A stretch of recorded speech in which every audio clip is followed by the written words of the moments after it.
HooHooHooRobin. Seeing Clown Posse in studio for the first time. Yeah. Very fucking cool. Wait, what mic is that one there, Sam? Yes, Number Sam. 8. Sam's very, very familiar with you guys and a huge fan. Yeah. Turned me on to it a little while back, although I've known about you guys for forever, quite a while. Yeah, very fucking hilarious. And then we were looking at pictures of the naked chicks. Yes. At the endless fluffer chicks at the gathering. Nudity runs wild at the gathing. Yeah, huh? Thank God not with dudes, you know. Right. No, we don't need that. Just way stuff from that. Wait, how do you get that done though? Because we used to do a lot of road shows and we get the girls to flash, but you get like totally nude women to just walk around the whole time. Let me just say, having attended every gathering, top quality nudity girls too. Top quality. Oh yeah. I'm sure you've seen that in the photos. We saw some top quality and saw some, a couple of their friends that came along. What? All I've ever seen is the highest of standards at the gathering. That's the way we like it. And nobody, on a real tip, everybody's accepted. Yeah. I mean, you could be a 600-pound dude walking with your shirt off in the heat, and nobody's even gonna double take it from me. E-Rock's gonna love going. I've peeled my shirt off plenty of times. And nobody's done a double take so much as said holy. Everything's always been great. So you say nobody should be self-conscious about being not perfect physically because nobody gives a shit. Not together. It could be the most hideous broad in the world. You know what I'm saying? Right. Just asshole naked. You know what I'm saying? And there's gonna be a dude there like, "What's up?" Exactly. A lot of sex going on. Yes. Yeah. That's pretty fucking cool too. I know a porn girl who's obsessed with you guys, and I'm obsessed with her. She only does like lesbian porn, so she won't let me near her pussy, but she's fucking sexy, and she goes every year, and she says she's totally naked, and she's like, it's really weird, like nobody touches you or does anything shitty, and she's like, one guy grabbed her, and then she's like, other people jumped in and like fucking smashed him, and like, she's like, it's oddly respectful when you're naked. People aren't fucking that big of animals. That's why I walk around naked. That's all their way of hoping to get some pussy. Right. The white knight fucking guy. Hey, leave her alone. And he's fucking got his dick out. The one that wants to save her. It's already hard. Yeah. Shit. But I'm just amazed that you got it to the point where they walk around naked. Like, it didn't start out that way. You had to slowly ease into that. Well, yeah, it's a badge of freedom. It's a way. Even if these people aren't the type to normally do that, it's a way of saying, man, we're free this weekend. We're free for these 5 days, 4 days, whatever it is. We're free, and that's why you get people who maybe not normally flaunt their titties flaunting away because, man, they just want to wave that flag. They just want to take advantage of the opportunity. I can do this, so I'm doing it. And how many people will attend the festival in 4 days? We were talking about this the other day. It swings back and forth. One year to be about 6,000, the next year to be 16,000, and then we'll put together a killer lineup, and we'll be like, this year it's easily going to be 20,000, and then it'll go back down to 6,000. You know what I mean? It goes back down to 6,000. So it really don't. It's just wildly different all the time. You know what I mean? And it's impossible to get an exact count because so many people sneak in. Oh, really? Yeah. I mean, it's just a campground in the middle of it's kind of hard. Nothing, you're not going to fence off a whole friggin' area. Crazy acres. Yeah. But how did you choose that place? Because they say it is in the middle of nowhere. It's hard to get cell service. What made that the place you guys said, let's do it? This really genuinely is the middle of nowhere. Yeah, straight up. I'm talking about, 30 miles west of nothing and 45 kilometers near bomb testing sites. It's way the middle of fucking Booney Tunes. And that's another part of the freedom, because it's not even near civilization. Cell phones go out 30 miles around the gathering. Wow. People complain about other festivals where they don't get internet. Cell phones. Yeah, you ain't using gone your with phone. the wind together. You can't have no cell phone technology.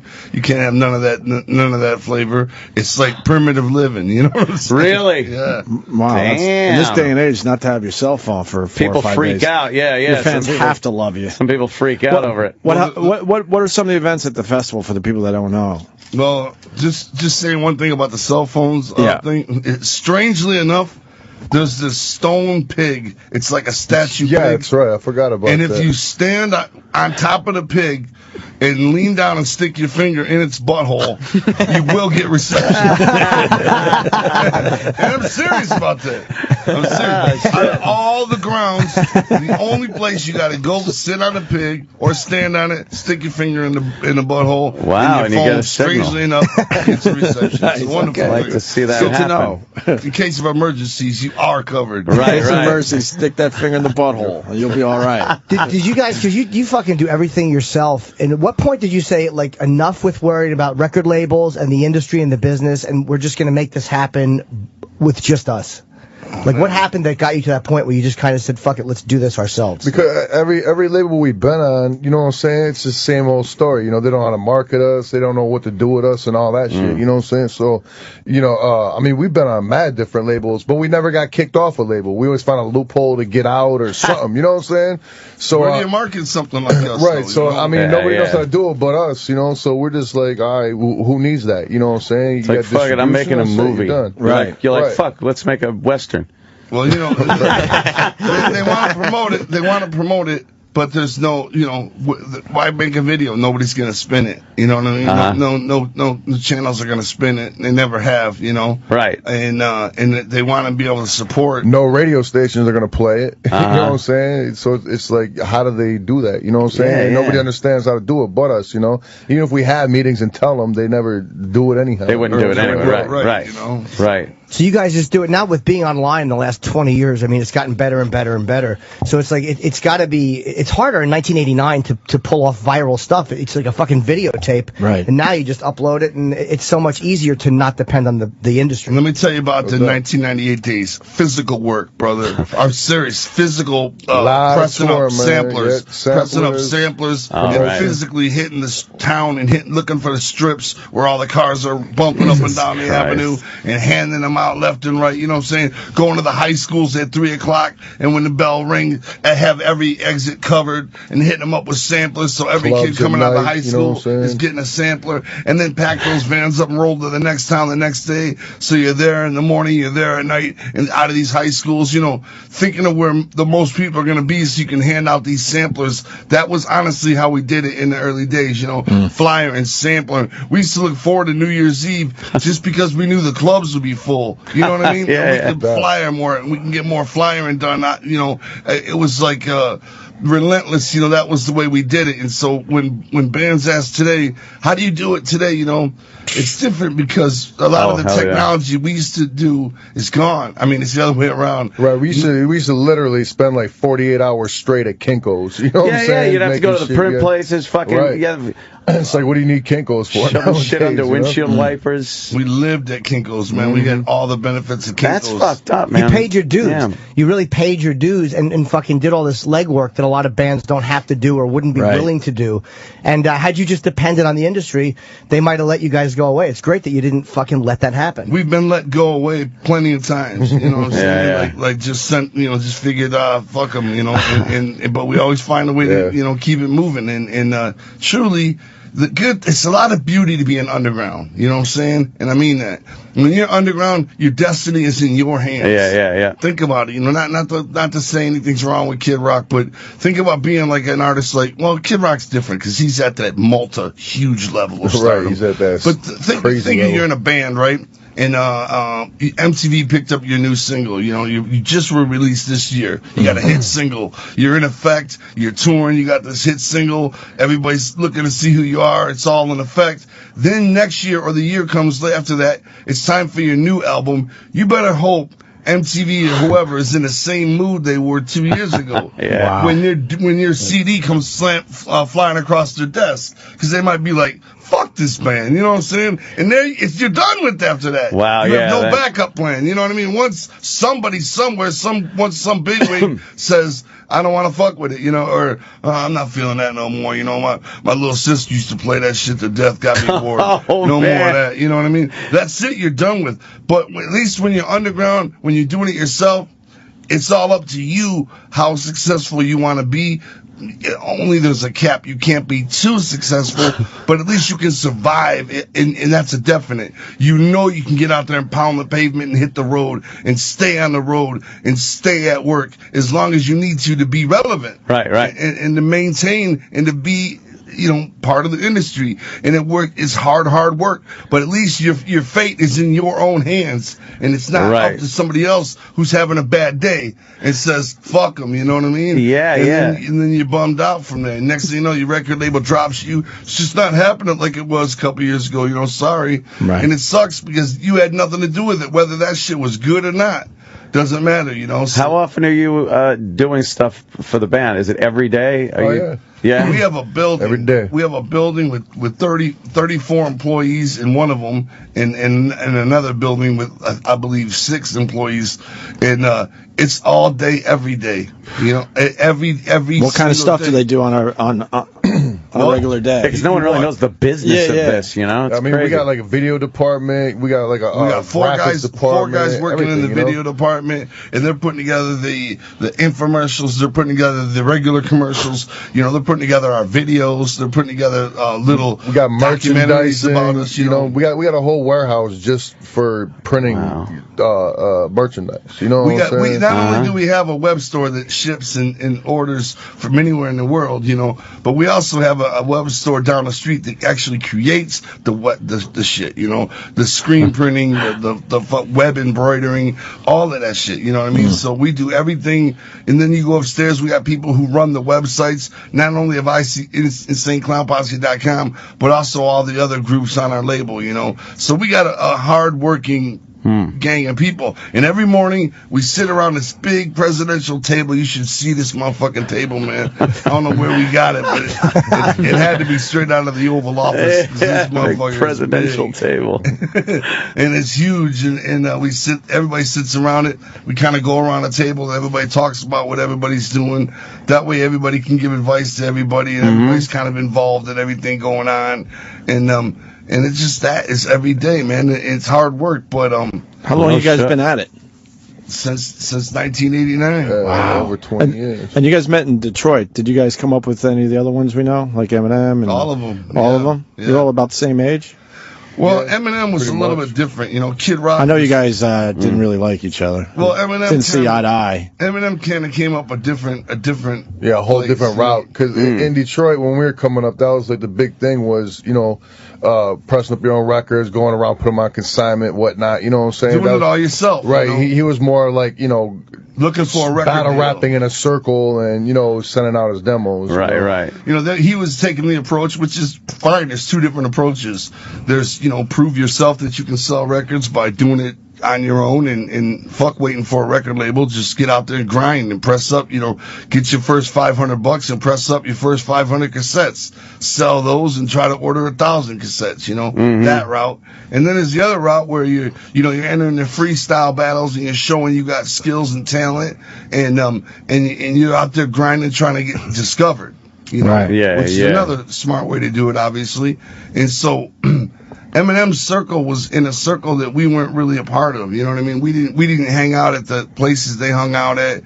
We didn't really do the shows with the people they were doing shows with. It was just different, you know. But Kid Rock was heavily a part of what we were doing. Yeah. Kid Rock was out there grinding years before, you know, he made anything happen. He was grinding. He deserves everything he's got in reality, you know. And he's not even our friend. We're just saying Right, yeah. I mean, I don't like him. I don't like his music, but I gotta respect him. You know You don't like him? No. Why? It just, you know, even back in the day when we were all coming up, you know, he just a big head kid. You know what I'm saying? Yeah. But you know what I'm saying. But I gotta respect him like crazy because of, you know, the grind he put in before he blew up into a mega star. No one handed it to him. No, so exactly. But what was the problem with Eminem?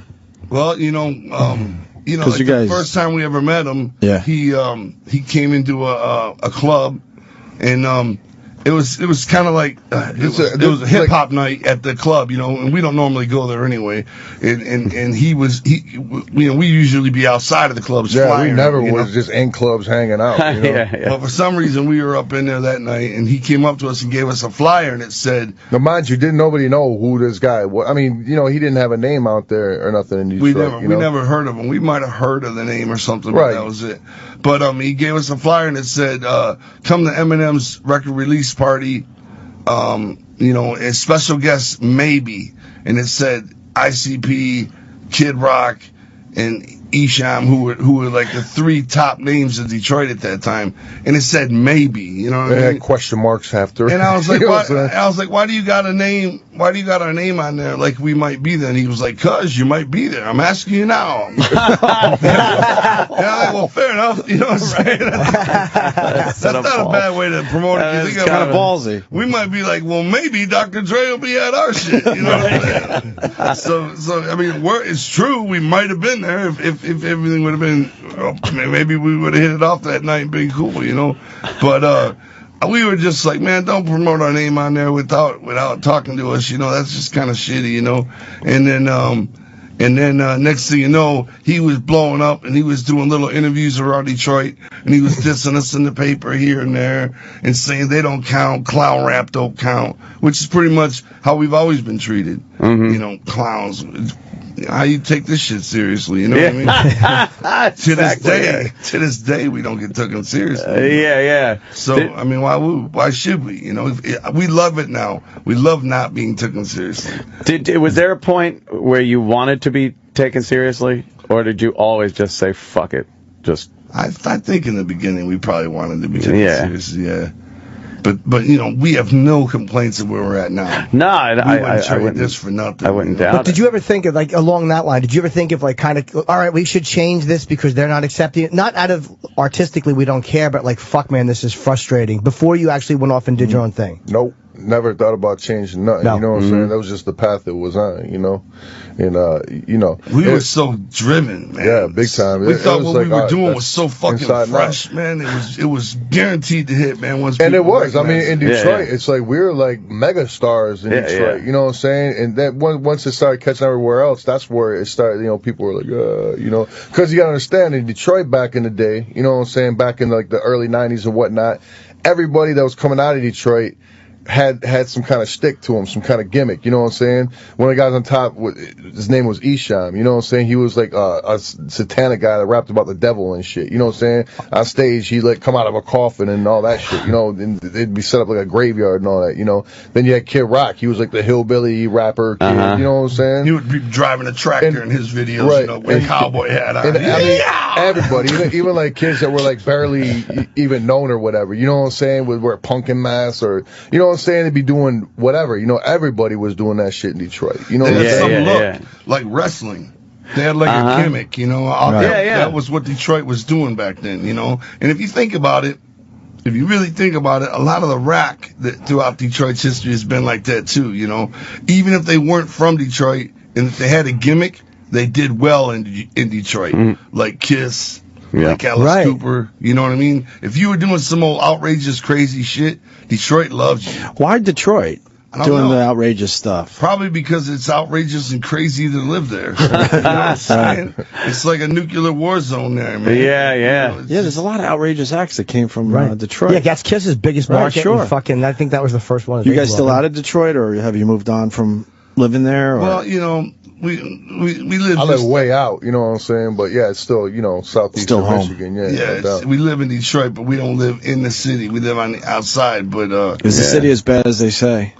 It's really falling apart. It sucks. Yeah, there's good parts. They try like, you know, building up some of the shitty parts, but there's just too many shitty parts to stay on top of. Christ. I guess, you know what I'm saying? My beef with Detroit is, you know, is everything's divided by races. Like one street will divide, you know, white people and black people. One street for miles, you know. It's insane. On the east side, there's a city called Grosse Pointe, which like butts up against Detroit, and there's actually a fucking wall separating that suburb from Detroit in people's backyards. You know what I'm saying? It goes right. A fucking like 9-foot tall wall. You know what I'm saying? It's insane. So these rich people got this huge wall their backyard, you know, and over that wall it's like a ghetto neighborhood, you know, and that wall runs for miles and miles. It's just fucked up, man. Wow. That's my beef, because once we started traveling, we started to see that, you know. Right, you'd be like at a nice restaurant or something, you know what I'm saying, like in the middle of a neighborhood somewhere, and you'd be like, oh, we must be, and you'd be like in, say, I don't know, Dallas or something, you know what I'm saying? And you'd ask the waitress or whatever, you'd be like, where are we at? She'd be like, in Dallas. Well, I understand that, but like, what city outside of Dallas? Like, you're actually in Dallas. Like, oh, man. This is weird. You know what I'm saying? What? I didn't see the wall. What happened? You got a Fridays in Dallas? Because we didn't have shit like that in the city. Yeah. There wasn't no malls or Bennigan's or no shit like that in the city limits. What were you doing before no 7-Elevens in Detroit? Like, no, they'd be ravaged, I would gather. What were you doing before the band? Did you work? What? Oh yeah, we were. Well, I worked over 50 jobs. I mean, you name it, I did it from car wash to dishwasher and all that shit. But our freshest job was pro wrestling. You know, we were wrestlers, and Shaggy was my manager for the most part, but he was also a wrestler. Yeah. Did you guys come close to making it in that world? You know, later. We went to WWE, and we had a run there as ICP. Right. But it wasn't because we were great wrestlers. It was because of ICP. Right. You know? I remember that. I wish I could sit here and say, yeah, we did. We made it because of our wrestling skills, you know. And we also went to WCW, too, which was a dream come true, you know. We could brag about that shit forever. But back in the day, before ICP, we were wrestling around the Midwest, you know, taking bookings, you know, for $75, get out there and only get paid $15. $15 for taking some fucking bumps all night. There's like 20 people, you know what I'm saying, in a high school gym or the VFW hall. Wow. That's the independent wrestling circuit, man. Right. And sitting in the dressing room with big, fat, naked dudes with you're marinating, you're like 17 years out. old, right? There's an 80-year-old guy with his like old dick just chilling. Balls looking right at you. You know, just sitting there. Hey, come over here. Let me give you some advice. Come here, sit down. You're like, no. Just conversing asshole naked. Who does that? Wrestlers do, you know? Go ahead, sit right You just can't put some underwear or something on, guy. It's really easy to put underpants on. It's really not that much of a... I think I almost stepped on your balls. Oh, wow. Don't worry about those. I can't feel them. Fuck, man, you guys, wow. So, but yeah, wrestling was fucking shit. hard. Once again, man, that's no, you know, man, we love the fact that we did wrestling. You know what I mean? We love every hardship, man. We're so happy. We're so proud. You got to understand, when you come up with nothing, it doesn't take much to make you appreciate happiness. You know, if you come up with little, it only takes little to make you feel like you made it. You know? Well, how little did you guys come up with? What kind of families did you come from? Pretty fucking little. Really? Close to nothing. Close to nothing. Yeah. Food stamps, powdered milk, you know, little. Hunger Barrel money. Hunger Barrel food used to come to our house. You know the charity organizations. I mean, real rock bottom. Got one outfit for the school year. Yeah, that's it. Oh, man, That's it, man. When we were little, it was like, but you know, but listen, man. You don't realize it when you're super, you know, small kid. You know, it's just life. Older, like you know? As a kid, you're just like, oh, this is kind of. We had the best childhood possible, though. We had the best childhood. I mean, that was going on, yes, and that was weighing on our moms' minds. You know what I mean?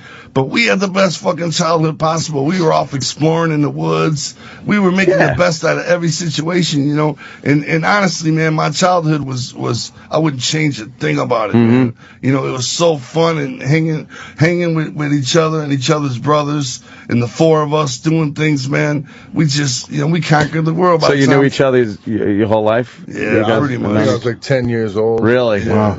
But it wasn't bad when you found some money.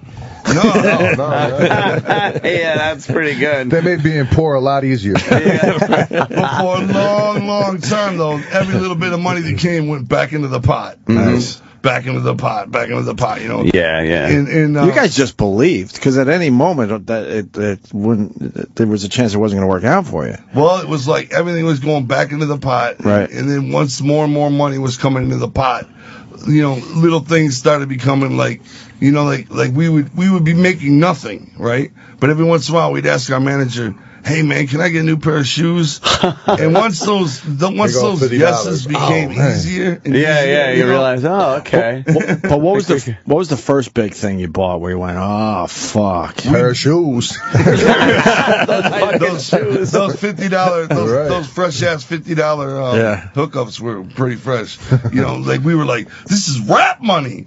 This is fucking rap money right here, man. High fiving each other. You know, you got to understand, there was like, especially back then, there was no big lump sum of money that came in, so there was no person who was like, man, we made it. You know what I'm saying? It's like, okay, you finally get a used shitty car. Yeah, you know real slowly, it just, you know what I'm saying? Then finally, would come in. We had a $250 apartment with a transvestite who hung out on the front porch, and like a homeless transvestite, and we lived in an area called Cass Corridor, Detroit, and we lived in one apartment. Me and Shaggy and Billy, and then my brother somehow. This is a one-bedroom apartment. From us, you know, and we were right next to each other. And once again, you know, does everything suck? It's supposed to. But we were just so focused and dedicated on what we were doing. It was awesome, man. And when you have the right people you're hanging out with, like, that you could just laugh about shit. Doesn't matter, you know. It makes it that much better. Yeah. We bring girls over the house. We'd be like, yeah, we're broke. You know, we try to use that as our, you know, as that's our thing. You know what I'm saying? That's your in. Yeah, you know, broke. We try to spin it on them. You know, what, you too good because we're broke? You know, no, it's not nice, like that. Guilt fuck. Like yeah, you know. I actually remember that game. You're too good for us? I could spit that game today, man. I remember using that shit. Did you guys have bad management at all? Like, did you ever have a point? Like, every artist musically seems like they go through that thing where the fucking managers steal their money. Did you have to deal with that at first, or did you were you able to kind of avoid that? No, cause our manager was never a stranger. You know what I'm saying? It wasn't just somebody we hired. You know what I'm saying? It was always, you know what I'm saying? We've only had two in our whole career. You know what I'm saying? Yeah, two managers. The first one was the guy that started off everything with us, and the second guy is our lifelong friend. You know what I'm saying? So, and our first manager came at us about 10 years ago or something. You know, we've been around 22 years, and he came around us maybe 8 years ago, and he said, look, man, you know, we got platinum and gold albums on the wall. We pretty much accomplished everything we set out to do. When you guys came to me and asked me to be your managers, it was never my goal or dream to be a manager, you know. I agreed to do it then, and it was interesting, and we did it, and now we've done all this, came all this way. You guys are doing really good. You know, I'm going to step out. You know what I'm saying? Like, I'm going to step out because I want to do something else in my life as well. I did this. This was your guys' dream. I'm going to step out. You know what I mean? He stepped out, and then it wasn't until a couple years later when we put our friend, who's now our manager, Billy Bill, in position, that we found out he left with millions and millions. Shit. Oh, your ex? The ex-manager? Yeah. Oh, wow. How did he do it? That's all right, man. It's all good. But how did he do it? Where did he snake? He left us with a lot of bills he never told us about, you know what I mean? A lot of manufacturing bills and crazy shit. See, we always knew he was a super duper, like, venomous snake. You know what I'm saying? But our whole thing was, but he's our snake. He's snaking for us. Right. You know what I'm saying? That's right. We knew he was filthy, but we figured he was filthy for us. Right. He bit you a little when he was slithering away, huh? Wow. So do you guys, now you're probably more in, like, something. managing your money and being, like, because you seem like good businessmen, like, you guys know what you want and you know how to get it done, so now you're probably more focused on, let's, you know, keep our eye on everything so no one can do that again. Oh, yeah. Well, the guy that's with us has been with us from day one. You know, he was in our squad. He also dropped out in 9th grade.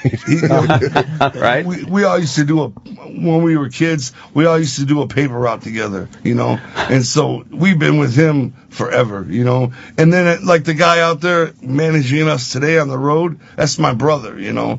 He's been with us from day, obviously, you know? So we got a very small, close-knit family. The people at the office and all those employees and stuff like that, you know, a lot of those are friends from the past. A lot of them aren't.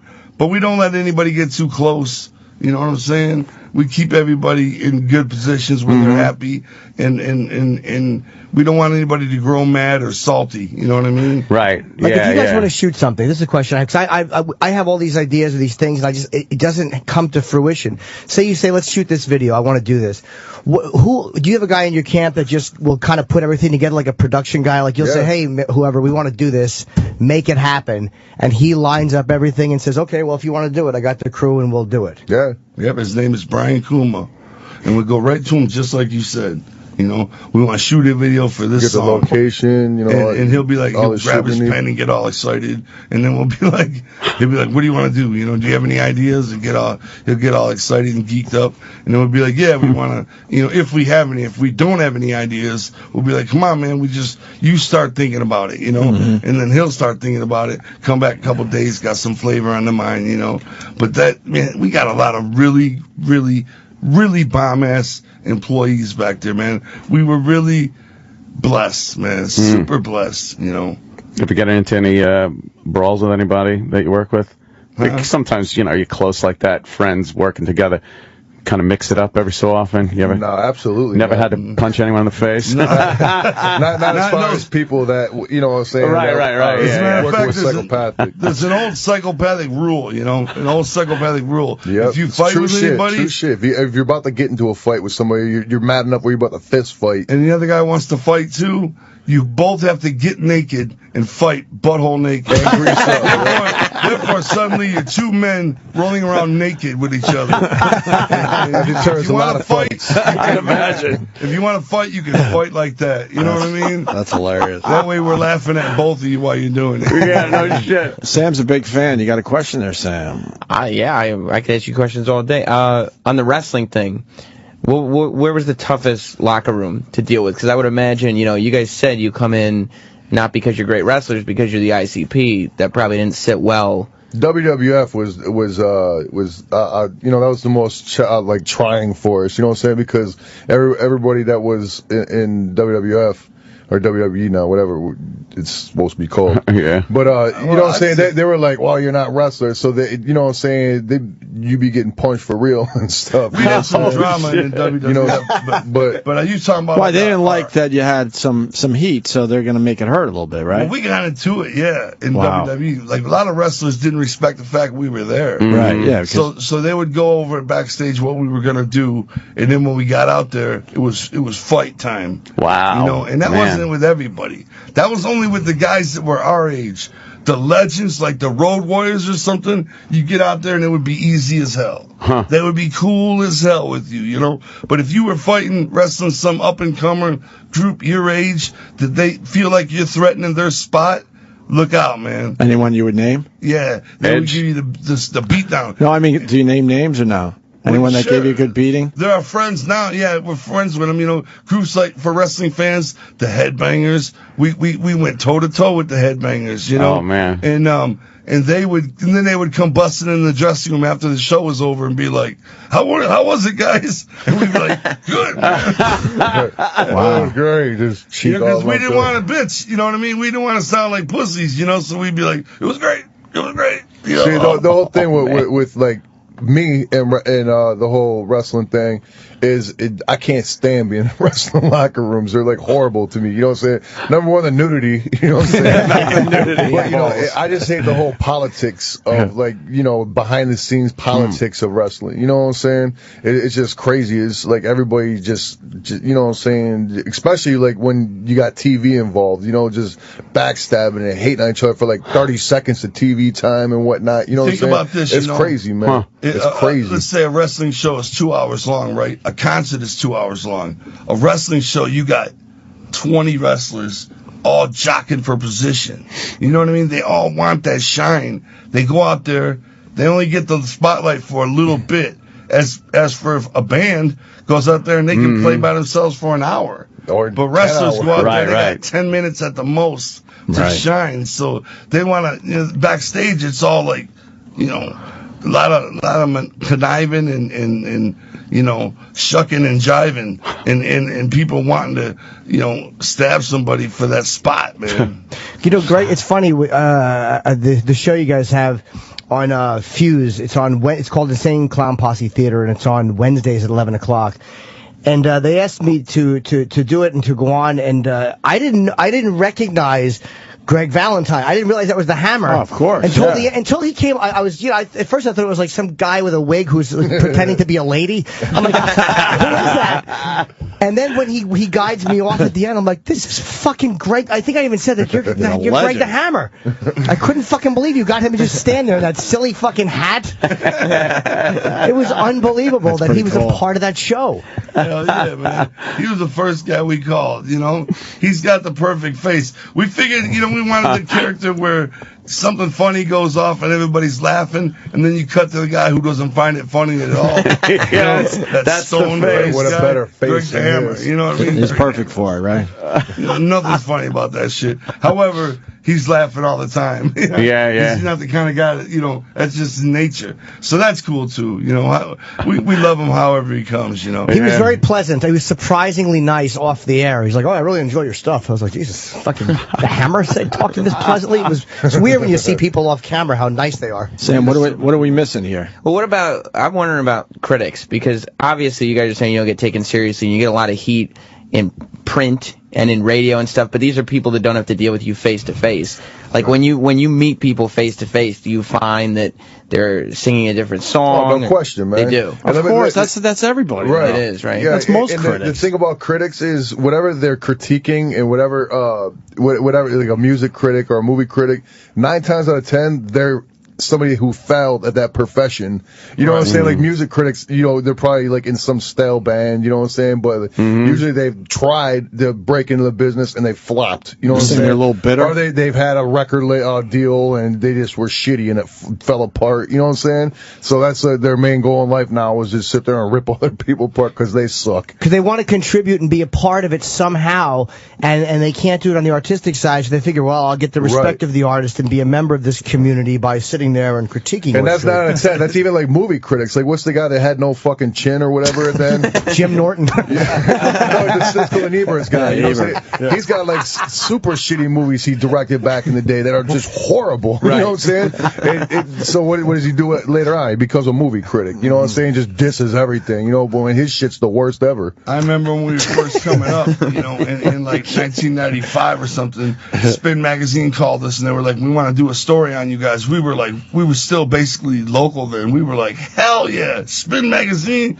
what? So then this 4 or 5 page comic strip about us comes out about 2 months later, and it portrays us in the most horrible light. Shit. Totally dissing the hell out of us, totally dissing the Juggalos, calling making us be racist and stuff, racist and all kind of ill shit. And who wrote it? 2 guys that were in a band called Big Chief back in the day that were this close to making it, from Detroit, but just didn't quite do it.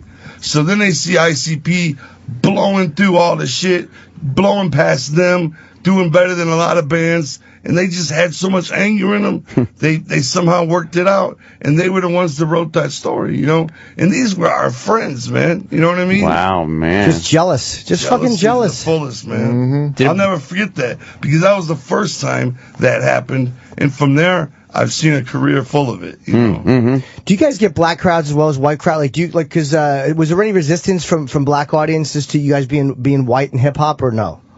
No, not really. No resistance. Nobody's saying, coming and having a beef about it, But I'd say our audiences are mostly white, but depends on where you're at in the country, But I just try not to pay attention. Yeah. And it's all fine by us. You know what I mean? And the event, the gathering of the Juggalos is August 7th through the 11th. And I am performing there on the Friday night. Hell yeah! Charlie Murphy is there, I think, on the Saturday in the comedy tent. That's pretty cool, man. JuggaloGathering.com for tickets and all the information you want. And Juggalo has 2 G's in it. But I was looking forward to and afraid of this gig all at the same time. Like, it could be terrible and frightening, or it could be fucking great. But I am actually... No fear, it'll be great. Oh, good. You're going to love it, Jimmy. Well, I want to know more about the gathering in general. Like, what goes on? You guys perform every day, obviously? We do something every day, but we do 3 like main performances. Our set, a set for another group of ours called Dark Lotus, and another group called Psychopathic Riders. We have but we do like in store, we do like signings, appearances and stuff. Seminars, Seminars on what? Us, like giving all the news of what we're going to be doing in the next year. Yeah, every day we have seminars. Different people that are there will do like seminars. A lot of people just kind of do like a Q&A, you know what I'm saying, as far as the seminars go. But we like just drop news, you know what I'm saying? Tell everybody what our future plans are for the next year, what we're going to be up to. And then like Shaggy said, there's ICP, which is me and Shaggy, of course. And then there's also super groups on our label. There's 2 of them. One of them is called Dark Lotus, which is made up of ICP and a group called Twisted, and another called Blaze Your Dead Homie. The 5 of us come together and form as Dark Lotus. We don't get to tour, but maybe once every 3 years. However, we play every year at the Gathering, and that's a big deal for the Juggalos. Do you wear the makeup when you're in Lotus? We wear masks, or we wear a different type of makeup, And then there's also Psychopathic Riders, which is the same 5 under gangwear, like Crips and Bloods. And we just totally jack other people's beats and just do spit ridiculous gangster rap over. We say fuck copyright and we just use everybody's beats we want. and we sell it. We sell it over the internet. It's not like a mixtape where people pull it out of the internet for free rapping over people's shit. We sell it. We sell it and we put it out, and we don't where it says a label. It doesn't say Psychopathic Records, our label. It says Joe and Joey Records, and it says copy wrong. Hey, do you guys ever, because you're listening to you're really smart business guys, and colleges or people that have these speakers come in and talk about the business or music, they should ask you to come in and talk, because I think what you do is more inspirational to an artist who is struggling and new than to have somebody who has just made it a conventional way, because your way is a way that guys can actually go out and really try to push themselves, as opposed to just waiting for someone to recognize them. Well, I think there's so much you can do today, though, with the internet alone. Even beyond what we could tell them. There's so many people that got, with major deals that started out from a viral video. You know what I'm saying? Today, groups are blowing up off viral videos is what I'm trying to say. I think that's the quickest route. If you can think of something,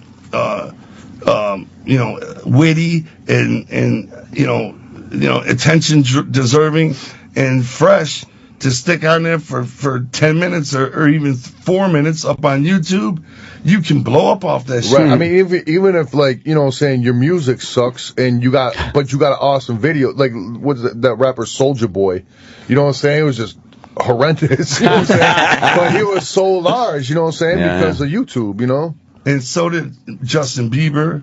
He blew up off YouTube, and endless. And a lot of guys are doing it, And even if you're not able to dance or be cute or any of that shit, you can take your music and put it to some footage that's good, and put it on YouTube.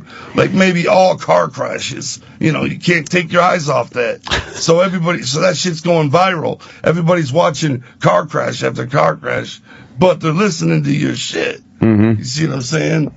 I mean, the internet is really still opening doors that we're still trying to run through, man. Mm-hmm. I feel weird in a position trying to teach when we're still so much learning, Yeah. But it's still a direction I think that's really, really most people wouldn't go in, and you wind up doing it and making it. It's instead of dropping out and listening to the labels, you went and you made it, which is amazing. Because the labels don't know shit. They're no superheroes. They don't know more than any of us. When you guys are sitting around and thinking about what's best for your band, you're probably right.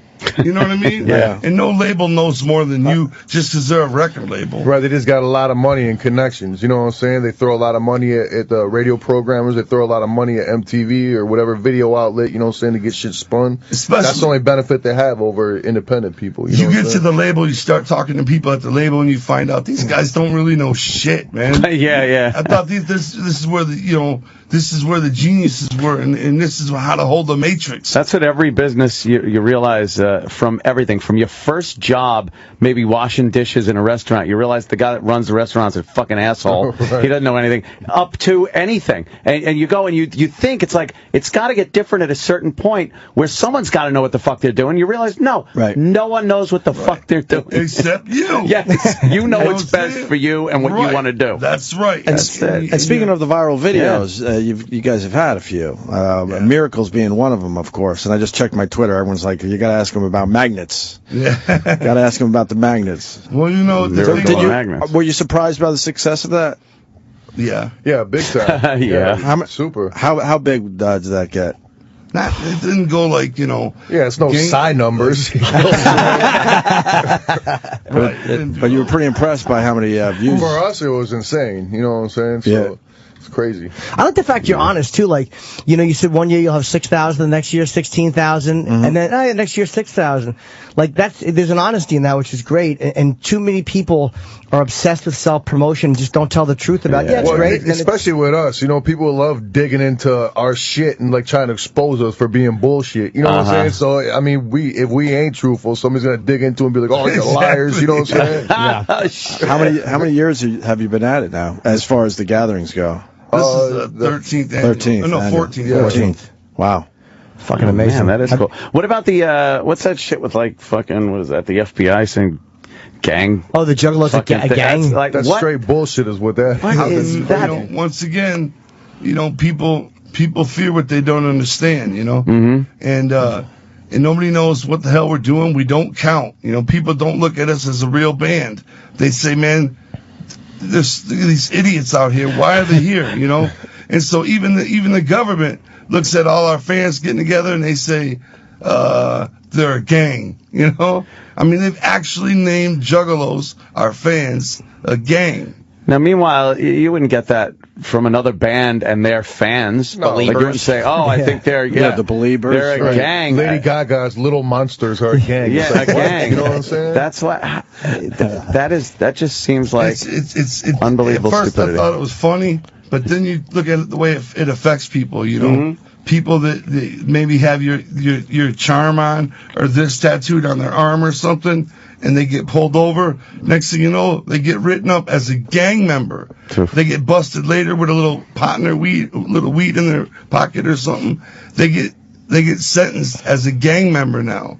Yeah, you know, wow. Not, you know, people try to join the army. They got this tatted on their arm. They don't get let in because they looked at as a gang member. Where did the misunderstanding start? Huh? Where did it start? Where did it start? Where all of a sudden they decided to name you guys a gang, or the fans? Misunderstanding started when we came out. I'm being honest. Right. Like there was never a time when they were like. Oh, but it wasn't based on some dumb little incident that happened and they blew it out of proportion or anything. The whole thing is crazy because like. You know, you got a group of people that are so large, you know what I'm saying? You're going to have all walks of life. You're going to have some crazy people. You're going to have some kids that happen to be in gangs, you know what I'm saying? But like, you know what I'm saying? Because like some hardcore Southside Chicago kid is in a gang and happens to be a juggalo, doesn't mean that some kid in Spokane, Washington, that, you know, in the suburbs living with Leave It to Beaver style, that happens to be a juggalo is in a gang. You know what I'm saying? Same thing, right. Of so course. It's like they put their finger like everybody's a gang because there are, you know, you're going to tell me that there's not people that love John Cougar Mellencamp that happen to be in a gang? You're talking to three of them. Oh, pink houses. It's terrific. I love John Cougar Mellencamp. I'm not in a gang, but you know what I'm saying? I was a kid, I was. Do you love the man or his music? Because we had him in. The music. Yeah, we had him in. He's a little rough. Did he come in? Oh, a few times. At NEW, really. Yeah. But I'm just saying, like anybody like that. You know what I'm saying? Because, Steely Dan. I'm sure his gang members listen to Steely Dan. Sure. You know what I'm saying? Sure. But we're fighting it. You know, we're suing. Yeah. You know, we're not just gonna. If we don't sue them, and the years go by with the FBI saying that Juggalos are a gang, eventually the world would just accept it that they are. And they would be. And that's it. And have to take our entire legacy and shit on it, you know? Yeah. I don't know if you can actually win in suing the FBI. You know what I mean? Yeah. Can you actually win something like that? But we'll die fighting it. Wow. We'll go broke fighting it. You still get audited every year. Oh, my God. Not doing anything about it is the worst thing. Yeah. What about the movies? How well do they do? You know, we saw a clip of the Western. this morning. It's still and it doing. made us laugh, man, big time. It's still doing, like Showtime. It plays on Showtime all the time. You know what I'm saying?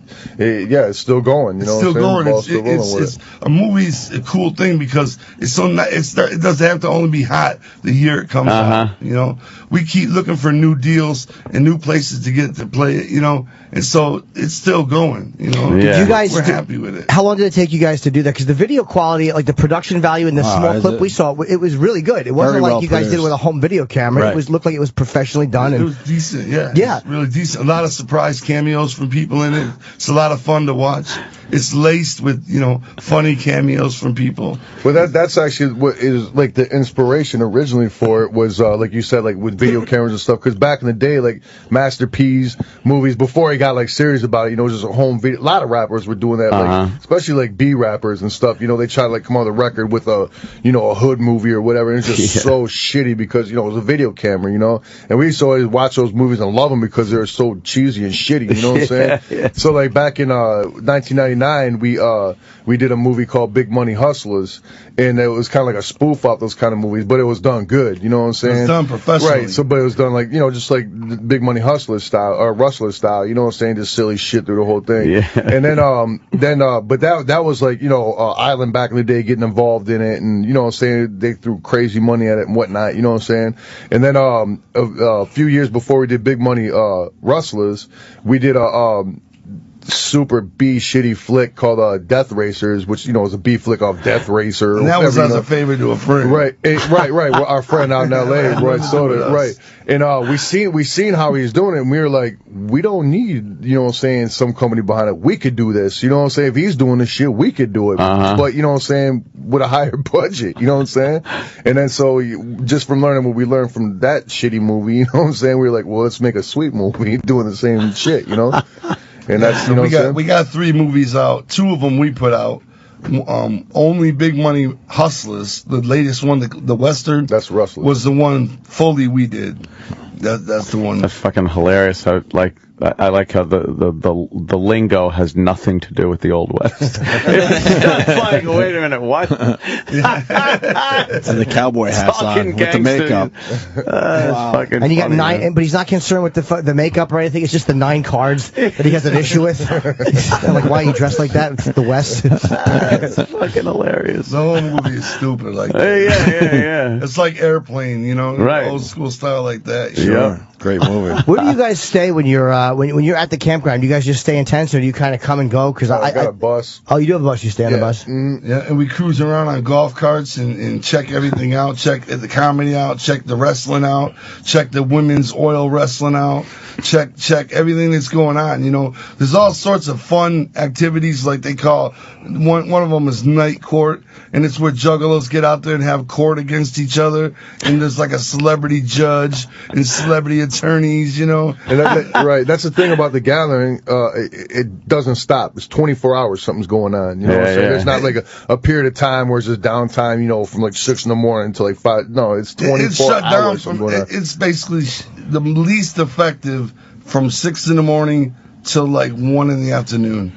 Yeah, that's what I said. But even then, there's still kids that do shit at their own campground. Hundreds of zombies walking around. No shit. Yeah, a lot of sleep deprivation going on, mixed with drugs. There's hundreds of zombies walking around who are clearly asleep. Right, sleepwalking. Walking. You just see the fog and the ash from fires and shit. It's crazy. Wow. The first one, when you did the first one 14 years ago, whatever it was, was that a smaller one that's obviously blown up into something? Oh yeah, definitely. Yeah, the first 2 or 3, I should say, were held inside of the first 3. The first convention one centers. Yeah, the first one was just a convention center. Then the second and third one were convention center / hotel things. So there was a riot one time because somebody showed their tits. Yeah, somebody punched a police horse in the face. Oh man, all kinds of craziness happened, and we didn't know what we were gonna do. And then we decided to try it outdoors. And little did we know, honestly, we had no idea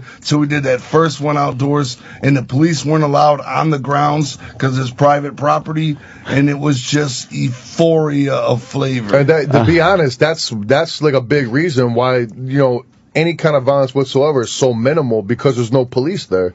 You know what I'm saying? There's no the bullies ain't there. You know what I'm saying? Like, put There's that no down. fights. You can't do that. And every time that somebody writes about the violence at the gathering, they say, well, there was already a stabbing. You know, they don't write that it was between 2 hot dog vendors. You know what I'm saying? Right, nothing to do with us juggalos, nothing. You know what I'm saying? Yeah, right. They're battling over prices. You know what I'm saying? Oh, man. Yeah, or hot dog buns or something. That shit, man. You know, they want to make it sound like it's all violence, but to be a juggalo is not easy. Okay, to be an ICP fan, to go around waving that flag, it's not a well-received thing. You know, people are not like, oh, you're a juggalo? Cool, dude. You know, it's supposed to be like, you listen to them fucking idiots, you know? And so it's not easy being a juggalo. Yeah. However, therefore, when you get to a concert or you get to somewhere like the Gathering and you're surrounded by people who share the same interests as you and they share the same type of, you know, love for things, it's like the ice is immediately broken, and these people are your friends. These people are your family, and it's like you'll see. I promise you, when you get there, you'll be like, man. The minute you walk in, you can just feel the love, man, and that's the real beauty. Everybody that follows ICP, the juggalos, so to speak, they know the real beauty in being a juggalo is not Shaggy and Violent J. You know, we just provide the soundtrack. The real beauty is being a juggalo, man. And being around other juggalos and being a part of something and not being alone.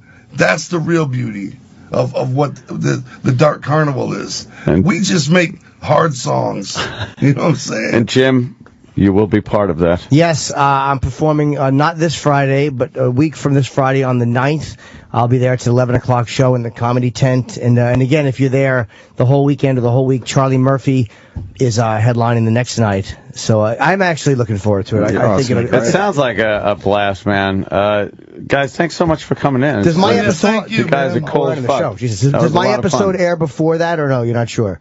The episode I did with you guys, has that aired yet? This Wednesday. Sure. We're not sure about I hope it's the next one. I hope it's on Wednesday because it was fucking funny. Oh, cool, man. Yeah, I'll be interested to see how it turned out. Nice. Well, I'm glad you guys are here, and I'm looking forward to going out and doing the gig. And go to ICP on Twitter or juggalogathering.com. And the Insane Clown Posse Theater. It's Wednesdays at 11 o'clock on Fuse. And I'm not sure if my episode airs, but it was really fun and very silly, and I had a lot more fun doing that than I thought I would. I really enjoyed doing that. That was great. It was great, man. I mean, it was beyond good. It was just, it felt all right. You know what I mean? It felt real good. It was cool. It was just perfect, man. So make sure you check that out. Even if you can't see it live, DVR it, or fucking do something to it. Just see it, man. I certainly wasn't worried I would say something too rude. I'll say that. That was the beauty of it. I wasn't like, oh, I'm going to piss the guys off if I say cunt. This was great, man. Come back and see us, all right? Thank no you, doubt, guys. man. Yeah, Thanks, guys. Insane Clown Posse, everyone. Robin, Robin,